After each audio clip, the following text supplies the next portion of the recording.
Haka na yau son yawo da kai. Amma matsalar hukun munafiki ne kai, suka ce da kai. Ai mun ba ka da kai ka zama haka.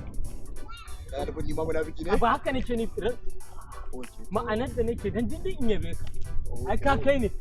Eh, kai kake idan ka raba gona sai a tunanin gaba ɗayan unguwa guda ke. Ganin ki ne ina son ki kuma ni ka cikin zuciya ne a aure na zo. Kin dace wallahi.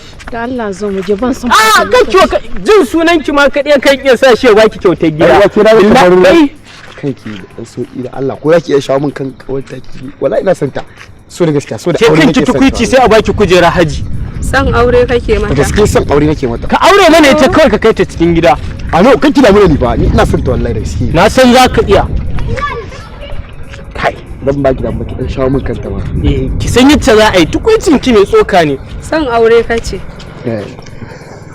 To idan har kana son ta da ka iya bata wayoyin hannunka nan gaba daya. Aba.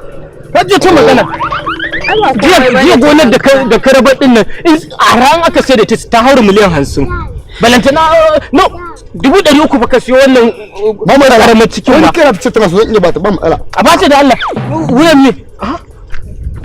Duk zaka iya ne na sani. Bata. Ka mi ɗayan mana. Ya zaka bata ɗaya? Duka haɗa mata. Baba. Aje a tadda ita mana.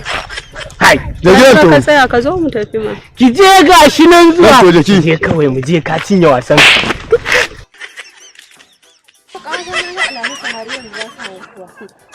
Kawata ke dai bari kawai akwai wani tarkon da na haɗa mana. An kaɗan mu ɗana. Allah kawata. Ke dai bari kawai zo mu tafi.